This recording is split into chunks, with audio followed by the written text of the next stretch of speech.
제가 신학교에 가가지고 그 1학년 때 읽은 책 가운데 지금까지도 아주 영향을 미치는 책 2권이 있다면, 하나는 그 마틴 부버가 쓴 나와 너라는 책입니다.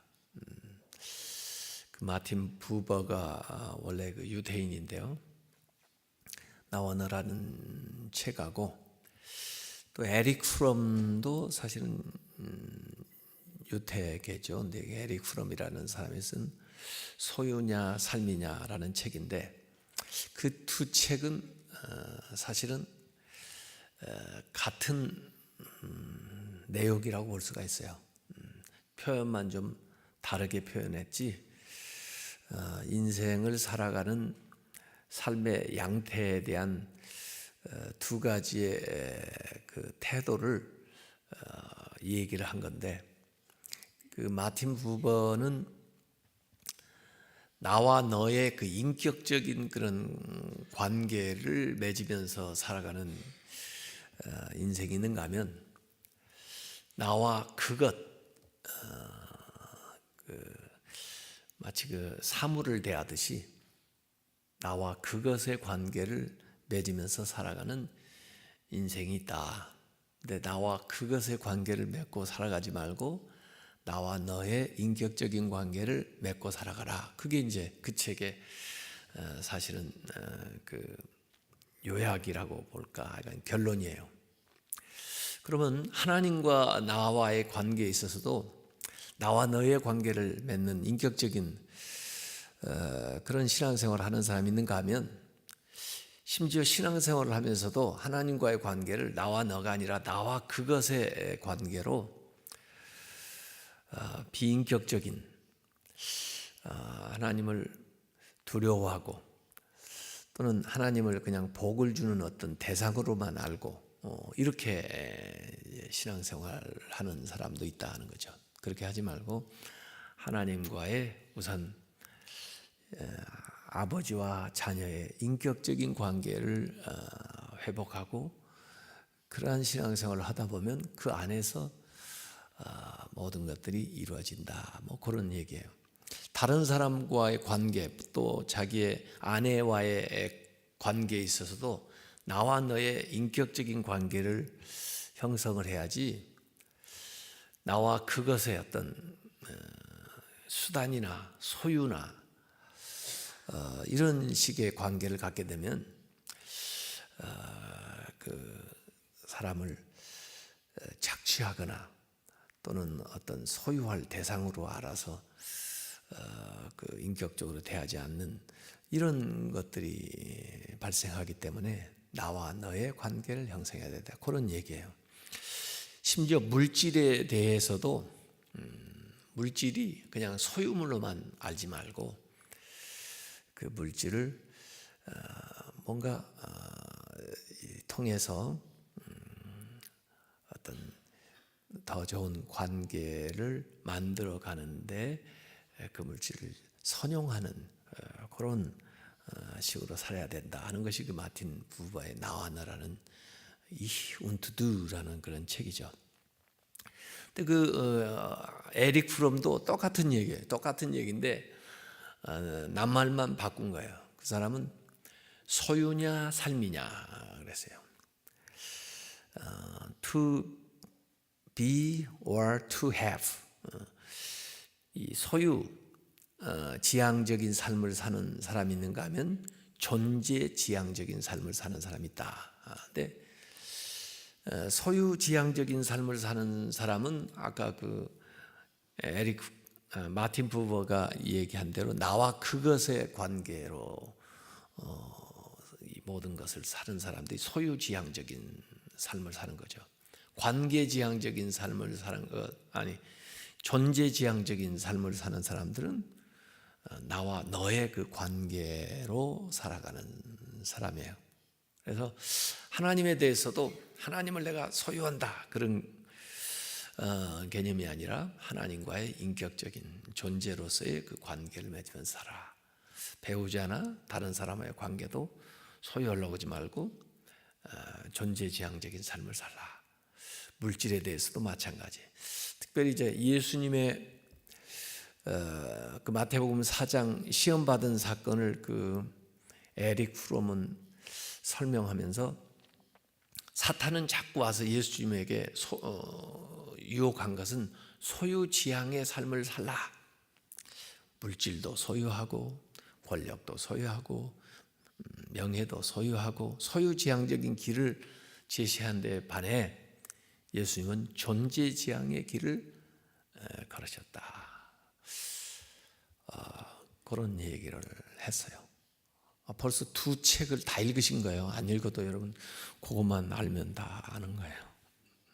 근데 그게 제가 신앙생활 하는데 또 지금까지 인생을 사는데 굉장히 중요한 기본을 형성해 준 두 책입니다. 그래서 신학교 1학년 때 읽었던 그 책이 그렇구나. 인생을 어떻게 살아야 되나. 신앙생활을 어떻게 해야 되나 하는 그런 이제 밑그림을 그려준 거죠. 이번 달에 우리는 이 관계에 대한 이야기를 하는 겁니다. 그래서 인생은 결국 소유가 아니라 관계다. 관계가 어그러지면 모든 것이 힘들다. 하나님과의 관계가 어그러지면 신앙생활이 안 되는 거죠. 배우자의 관계가 어그러지면 결혼생활이 파국을 맞는 거죠. 자녀들과 관계가 제대로 안 되면 이 자녀들의 어려움을 겪는 거죠. 동료들과도 마찬가지고 교회 안에서도 관계가 잘 안 되면 교회가 분열이 되는 겁니다. 저는 이제 목회자로서도요. 제가 목회자들을 또 가르치는 또 목회자로서 목회자들에게 제가 가르치는 것 가운데 중요한 게 목회는 인간관계다. 인간관계 잘못하면 목회도 못한다. 물론 우리가 하나님을 섬기는 일이지만은 보이는 사람들 간에 인격적인 관계를 제대로 갖지를 못하면 교회도 어렵죠. 또 자신과의 관계, 우리가 평강을 유지하면서 나아가야 되는데 자기가 관계를 잘 못하면 자기 분열이 일어나면 그 개인도 힘듭니다. 그래서 관계 기술을 우리가 배워야 된다. 또 잘못된 관계가 좀 있었다면 속히 치유해야 된다. 이런 얘기입니다. 실제로 이제 우리가 직장 생활도 그렇지만 사업도 그 관계 우선의 법칙이라는 책을 쓴 비숍이라고 하는 사람이 있는데요. 그 책은 참 그 중요한 리더십에 있어서 중요한 책인데 그 사람은 거기에서 그렇게 얘기했어요. 21세기의 기업 환경의 법칙은 제품으로 승부를 하는 것이 아니라 고객과의 관계로 승부하는 관계 우선의 법칙이다. 그래서 21세기의 마케팅의 불변의 법칙은 관계. 어떻게 고객과의 관계를 잘 거냐. 그러니까 고객을 잘 관리하는 데 있다는 거예요. 이전에는 제품을 어떻게 좋은 것을 생산해낼 거냐. 그리고 이 제품이 얼마나 좋다는 것을 사람들에게 홍보를 잘할 거냐. 그게 이제 이전 시대에 느리게 변화되고 또 정보가 많지 않았던 시대에 주력했던 거라면 지금은 빠르게 변화되면서 모든 정보들을 다 사람들이 알고 있는 이 시대에는 관계를 중시해야 된다. 그래서 실제로 음식점이나 잘 되는 사업장을 다 보면 물론 그분들이 제공하는 그 물건도 질이 좋겠죠. 그러나 그 고객과의 인격적인 관계를 계속 주고받는 그 사업장에 사람들이 이제 몰려오는 거죠. 그래서 이 관계 우선의 법칙이라는 게 이게 나옵니다. 자, 우리가 먼저 이 관계를 잘 형성하기 위해서는 어떻게 되냐? 하나님과의 관계부터 잘해야 됩니다. 근데 사실 창세기 때부터 이렇게 보면 관계가 깨어지거든요. 하나님과의 관계가 깨어져요. 하나님이 아담과 이브와 그 선악과를 통해서 이제 그 관계의 어떤 법을 만들어 놨는데, 하나님이 금한 것을 행함으로써 하나님의 관계가 깨어져요. 그래서 하나님이 아담아 어디 있느냐 하고 이제 찾아오시죠. 또 그러면서 인간과 인간의 관계가 깨져요. 특별히 그 형제 간의, 가인과 아벨, 가장 친밀하고 사랑해야 될 사이인데 시기하고 경쟁하고, 그러다가 가인이 아벨을 죽여요. 그래서 하나님이 가인한테 네 아우 아벨이 어디 있느냐 하고 찾아오시죠. 또 형제 간의 관계뿐 아니라 인간들의 관계가 다 깨지는 게 이제 바벨탑 사건이에요. 그래서 그 언어가 단절이 되고 그러다 보니까 하던 일도 계속할 수가 없고, 그리고 뿔뿔이 흩어져서 헤어지게 되는, 이게 하나님과의 관계가 잘못되기 시작하니까 이게 다 그렇게 파생되는 거예요. 나중에는 자연 만물과의 관계도 잘못돼 가지고 땅에서 좋은 것을 내질 않고 엉겅퀴를 내는 거예요. 그래서 애쓰지 않으면, 열심히 가꾸지 않으면 이렇게 좋은 건 안 나와요. 그냥 나오는 것들은 전부, 또는 그냥 방치하면은 전부 돌밭이 되고 쓸만한 땅이 못 되고 좋은 것을 주질 않습니다. 그래서 계속 끊임없이 노동을 해야 되는, 그래서 자연과의 관계도 단절되는 이런 것들이 죄의 역사죠. 그래서 우선 우리가 하나님과의 관계를 회복해야 된다. 그래서 하나님과 화목해야 된다. 요한계시록 3장 20절에도 볼지어다 내가 문 밖에 서서 두드리니, 관계를 맺기 위해서 예수님이 찾아오셔가지고 문 밖에서 두드리는 거예요. 누구든지 내 음성을 듣고 문을 열면 내가 그에게로 들어가 그와 더불어 먹고 그는 나와 더불어 먹으리라. 주님과 하나님과의 그 관계를 우리가 회복하는 거예요. 같이 먹고 마신다는 거. 그래서 사실 성만찬도 그거예요. 같이 주님의 것을 나누면서 주님과 우리가 하나가 되는 거고, 또 그 관계를 통해서 우리가 또 서로 하나가 되는 겁니다. 그게 이제 사실 십자가에서 하신 일이에요. 십자가를 통해서 하나님과 우리 사이에 길이 열리고, 십자가를 통해서 나와 너 사이에 길이 열리는 거. 그래서 수직과 수평, 이 모든 관계가 회복되는 것이 이 십자가의 은혜입니다. 그래서 예수님께서 요한복음 15장 15절에 이제부터는 너희를 종이라 하지 아니하니 종은 주인이 하는 것을 알지 못함이라. 너희를 친구라 하였노니, 우리를 친구라. 내가 내 아버지께 들은 것을 다 너희에게 알게 하였습니다. 하나님 예수 그리스도를 통해서 우리가 이 관계가 회복이 됩니다. 더구나 그 바벨탑에서 전부 뿔뿔이 흩어지고 나눠졌던 것이 오순절 마가의 다락방에 이제 성령이 임하면서부터 서로 한 자리에 모이고, 그리고 서로 마음을 나누고 함께하고 또 합심하고 그렇게 해서 섬기고 교제하고, 성령께서 위로부터 임함으로써 그들이 이렇게 하나가 되는 거예요. 그래서 관계는 위에서부터 아래로 주시는 성령을 통해서 우리가 하나가 된다. 그래서 성경에도 성령이 하나 되게 하신 것을 힘써 지키라. 성령께서 앞서서 우리 가운데 하나가 되게 하시는 거고, 우리가 믿음으로 그것을 잘 해나가야 된다. 그래서 성령을 통해서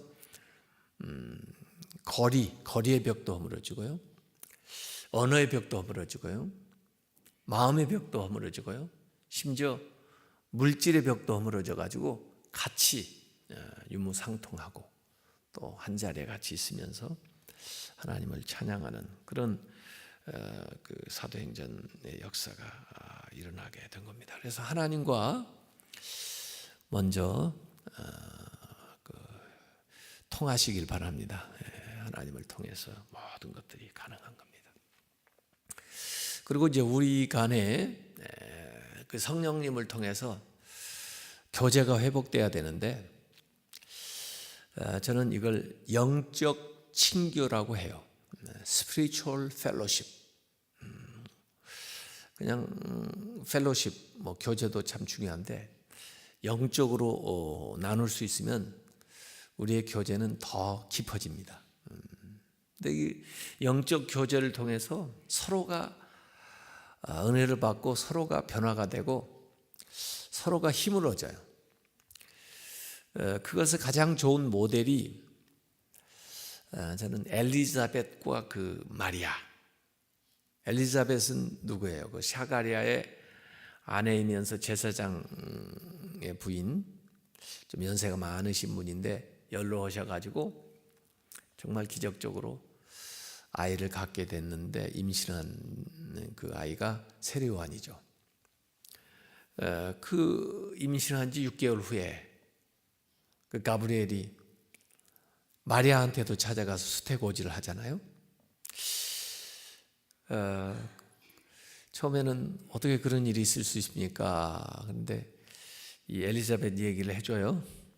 그래도 그렇죠. 그분은 남편이 있는데 저는 그렇지가 않잖아요.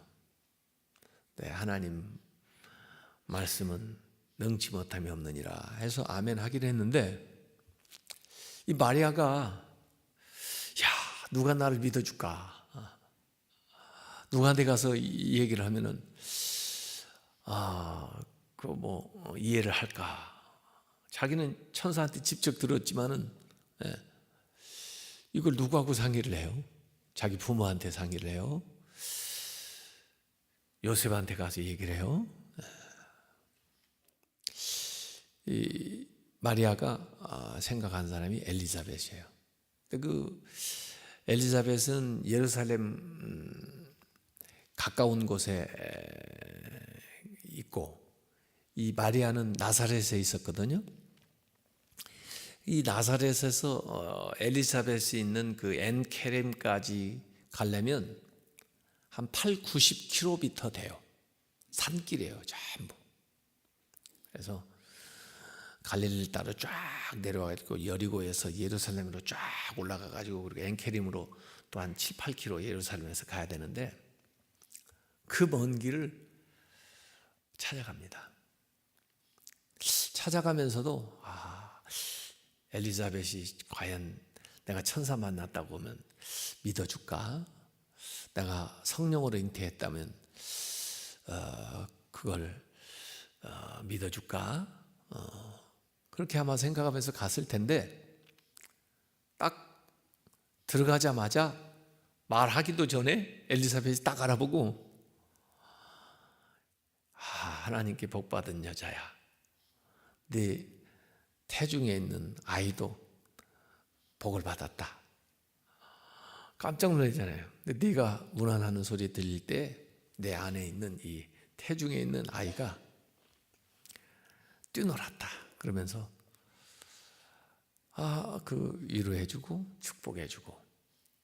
그래서 거기서 3개월 같이 지내면서 마리아는 엘리자벳을 돌봐드리고 연세 많이 드셔가지고 지금 임신 6개월 됐으니까 9개월 될 때까지 거의 출산 직전까지 이렇게 돌봐드리고 엘리자벳은 엘리자벳대로 참 어린 그 마리아를 가르쳐 주는 거예요. 영적으로. 그 관계를 통해서 마리아의 찬가가 나옵니다. 너무 아름다운 노래가 나오는 거예요. 근데 마리아의 찬가를 딱 보면요, 마리아가 보통 여자가 아니에요. 어떻게 이렇게 시골 여자가 이렇게 대단한 여자가 됐을까? 이 노래 안에 이스라엘 다 품을 뿐만 아니라 온 우주를 품어요. 그리고 현재뿐 아니라 미래 세대까지 다 예견하면서 이 마리아가 대대로 나를 복 있는 여인이라 하리라 하는 그런 찬양을 쏟아내는데, 저는 그게 엘리자벳과 마리아의 영적 친교를 통해서 나오는 현상이라고 보는 거예요. 그래서 이 마리아가 아마 그때, 그리고 3개월 돼서 이제 다시 돌아올 때는 심지어 요셉이 이해해 주지 못하도 나는 이 길을 간다, 아마 그렇게 생각하고 돌아왔을 것 같아요. 근데 다행히 또 요셉도 신실한 사람이기 때문에 이렇게 하나님의 인도함을 받고 그랬지만, 우리가 나눠야 되는 영적 친교가 그런 겁니다. 믿음이 오래된 사람과 이제 새로 믿는 사람과 또 연세가 지긋한 분과 젊은 사람과, 이 모두가 교회 안에서 우리가 사귐을 가지면서 서로가 서로에게 힘이 되어주는 거예요. 어떤 사람은 육체적으로 힘을 보따들고, 어떤 사람은 영적으로 힘을 보따들고, 어떤 사람은 물질적으로 또 뭐 다른 인생살이에 있어서 이렇게 서로 이렇게 해가지고 대인 관계가 잘 돼야 됩니다. 그래서 내가 무슨 복을 받는 것도 중요하지만, 내가 만나는 사람에게 어떻게 하나님의 축복의 통로가 돼서 그 사람을 복되게 해줄까, 이런 것을 생각을 해야 됩니다.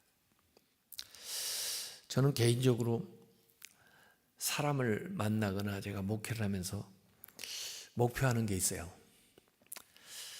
나를 만난 사람마다 더 행복해지길, 나를 만나고 나서 갈 때는 더 좋아져서 가기를. 그래서 제가 목회 같이 하는 우리 동역자들 보고 하는 얘기예요. 나하고 같이 있을 때보다 더 좋은 데가 나오면 그때 가라. 그때는 잡지 않고 그냥 보내주겠다. 그래서 우리 이신영 전도사가 지난번 추석에 어디 갔다 오더니 사표를 탁 내요. 그래서 웬 사표야? 그랬더니 결혼하려고요. 결혼해도 그냥 다니시 왜 결혼한다고 뭐 일 못하나? 그랬더니 전라남도 광주예요. 그래 이제 준비하려면 자기 집이 목표니까 거기 가서 준비를 좀 해야 되겠다고. 결혼한다는데 잡을 수는 없죠. 잘 가라고. 더 좋아져서 가야 되는 겁니다. 여러분들이 중앙교회를 떠날 때는, 저를 떠날 때는 더 좋아져서 가야 됩니다. 그래야 기쁨으로 축복하면서 내 사명 다 했다, 그리고 잘 가세요. 그래야지. 안 좋아져가지고 가면 슬프죠. 아닌데 더 해야 되는데 더 내가 해야 될 일이 남았는데.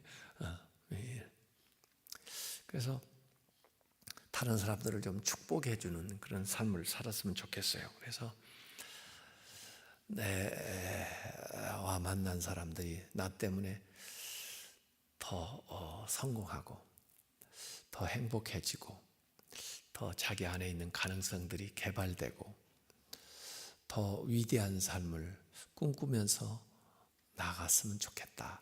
그게 우리가 인간관계에서 추구해야 될 목표입니다. 심지어 예수님은 그 산상수훈에서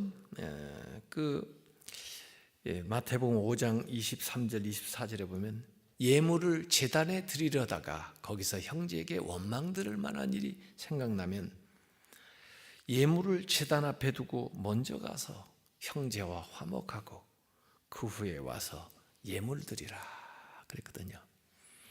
그러니까 예배가 얼마나 중요해요. 그런데도 불구하고 형제하고 불편한 게 있으면은 화목하고 와서 예배드려야 그 예배가 진짜 예배되지, 나는 형식적인 예배 받고 싶지 않다. 형제들하고 화목해라. 부모들도 그러잖아요. 자녀들이 막 싸우고 불화하면 아무리 진수성찬을 차려줘도 그게 맛이 있겠어요? 야, 난 이 음식보다 너희들이 서로 화목하고 지내는 게 좋다. 이게 부모의 심정이죠. 그래서 좋은 인간관계를 우리가 갖도록 노력해야 됩니다. 좋지 않은 인간관계는요, 방치하면 안 됩니다. 방치하면요, 이제 썩어가지고 악취가 납니다. 오해가 원망이 되고, 분노가 되고, 증오가 되고, 다툼이 되고, 파멸이 되는 거예요. 유턴에 가서 제가 녹화를 가끔 하다 보니까 거기서 주는 주제들이 많은 사람들이 관심 있는 주제가 있다 보니까 새로운 생각을 하게 돼요. 이제 그분들이 이런 주제로 합니다. 그러면 거기에 대한 또 원고를 제가 작성을 해야 되거든요.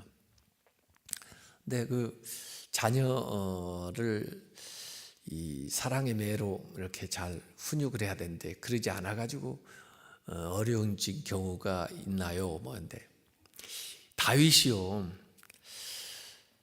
참 잘못한 것도 많아요. 다윗이 가만히 보면. 근데 특별히 가정교육을 잘못하더라고요. 이 다윗이요. 그래서 어려움을 당하죠. 이 암논이라는 아들이 또 이제 이복 동생 다말을 결국 성폭행하잖아요. 그랬으면은 당장에 다윗이 암논을 데려다가 혼을 내고 그 다음에 그 다말을 어떻게든지 위로하고 그 상처를 치유해 주는데 아버지로서 역할을 해야 되는데 자기도 지금 기분이 나빠가지고 화가 나가지고 이놈들 보지 않겠다고 아예 방치해버리는 거예요. 그러니까 압살롬은 더 화가 나는 거예요. 아니, 아버지가 돼가지고 그런 못된 형을 저렇게 놔두냐. 그리고 저 불쌍한 다말이는 그냥 내치냐. 그래가지고 앙심을 품고 있다가 아버지가 안 하니까 내가 해치우겠다 해가지고 압살롬이 암논을 죽여버려요. 죽이고 이제 도망가죠. 일이 또 그 정도 벌어졌으면 사람을 보내서라도 압살롬을 데려와 가지고 혼내든지 그렇게 하고 그 다음에 다시 기회를 주든지 그래야 되는데 또 내버려둬요, 이놈들이. 여차저차해서 압살롬이 다시 돌아왔잖아요. 그런데도 보지도 않아요, 못된 놈. 돌아왔는데도 아버지가 봐주지도 않고 그러니까 이제 아버지에 대해서 앙심을 품고 결국은 반란을 일으키잖아요. 이게 좋지 않은 관계는 놔둬가지고 좋아질 가능성이 없습니다. 해결을 하든지 어떤 식의 조치를 취해야든지. 이 아브라함이 롯하고 갈등을 일으킬 때 아브라함과 롯이 직접 갈등을 일으킨 건 아니죠. 종들이 갈등을 일으킬 때 이게 잘 그냥 놔두면요, 이 어른들 주인들까지 이제 어려워져요. 아브라함이 찾아가잖아요, 롯을. 자기가 찾아가서 자기가 삼촌인데도 야, 이게 우리 같이 일하는 아이들이 이렇게 서로 싸우고 이러니 우리가 그렇게 살면 안 되지. 이 땅 많으니까 네가 선택해라. 네가 좌를 하면 내가 우를 할 거고. 그렇게 해가지고 합리적으로 문제를 해결하잖아요. 그래서 뭔가 우리가 일이 있을 때 이걸 해결할 수 있도록 노력을 해야 됩니다. 제가 이번 달에 이제 추천 도서로 내놓은 게 안전한 사람이라는 책을 이제 추천 도서로 내놓을 건데, 지난달에 나온 책이에요. 그래서 잠깐 제가 그걸 아직 다 읽지를 못하고 살펴보니까 그 책에는 그게 나오더라고요. 보니까 우리가 인간관계를 하면서 살 수밖에 없는데 어떤 인간을 만나가지고 관계를 맺느냐에 따라서 인생이 완전히 달라지거든요. 그래서 인간관계 할 때 우선 분별력이 필요하다. 근데 뭘 분별해야 되느냐? 사귀어도 될 사람과 사귀어서는 안 될 사람이 있다는 거예요. 그래서 해로운 사람, 안전한 사람 그렇게 나눠놨어요. 해로운 사람은 참 그 사람을 만나가지고 인생에 참 고달픈 일들이 많이 생깁니다. 그러니까 결혼할 때 만약에 해로운 사람을 만나서 결혼을 했다고 보세요. 그 사람 때문에 인생이 아주 고달파집니다. 그래, 안전한 사람을 만나야 되는 거예요. 사업을 할 때도 그렇고 친구를 사귈 때도 그렇고. 그래서 그걸 어떻게 분별할 거냐, 그 아주 굉장히 중요한 얘기예요. 안전한 사람을 만나야 돼요. 그러니까 이 사람에 대한 분별력이 굉장히 중요하다. 그러니까 아무나 누구나 다 사귀라는 얘기가 아니에요, 저는요. 그러니까 잘 분별을 하세요. 그래서 왜냐하면 그하고 관계를 맺기 시작하면 또 그게 깊어지면 영향을 받기 시작하는데, 해로운 사람들은 계속해서 해로운 것을 나한테 가져다 주거든요. 그래서 그 관계가 깊어지기 전에 그런 사람은 피해야 됩니다. 안전한 사람을 해야 되지만 그 관계를 좋게 이제 만들어 나가는데 우리가 노력을 해야 되죠. 그래서 뭔가 그에게 덕을 쌓을 수 있도록. 그래서 오늘 갈라디아서 5장 13절에 형제들아 너희가 자유를 위하여 부르심을 입었으나 그러나 그 자유 얻은 거 가지고 육체의 기회를 삼지 말고 사랑으로 서로 종로를 해라, 섬겨줘라.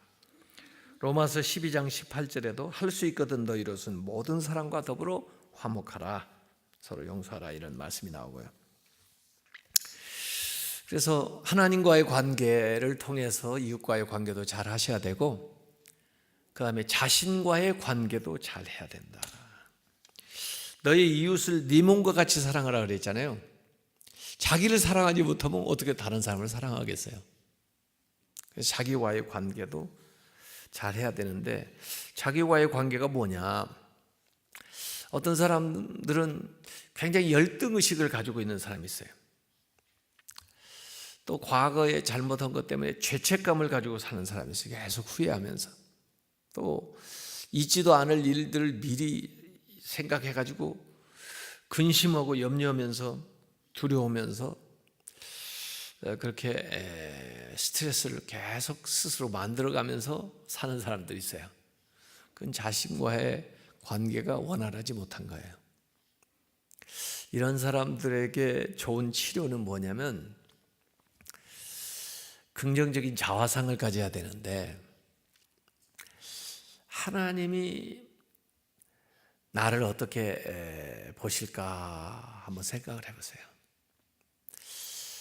하나님은 나를 사랑하십니다. 하나님은 나를 기뻐하십니다. 그리고 내가 하나님의 자녀입니다. 나를 구원하기 위해서 예수 그리스도를 십자가에 내주기까지 나를 사랑하셨습니다. 그래서 다른 사람이 나를 대하는 것 가지고 나를 평가하려고 하지 말고, 내가 가진 것 가지고 나를 평가하려고 하지 말고, 하나님이 나를 어떻게 생각하시나? 하나님, 내가 하나님 앞에 뭐예요? 한번 그렇게 물어보세요. 그럼 하나님이 네가 내 자식이지 뭐야. 내가 너를 구원하기 위해서 내 아들을 보냈지 뭐야. 너는 예수님 자리야. 하나님은 자꾸 묵상을 해보세요. 하나님의 말씀을 자꾸 생각을 해보세요. 그러면 자기에 대한 긍정적인 자화상이 생기게 됩니다. 그 자신감이 생기면 죄책감도 없어지고, 회개하면 된 걸, 염려도 없어지고, 주님께 맡기면 되는 걸, 그리고 나에게 주어진 거, 이 모습 이대로 살면 되는 거예요. 당당하게.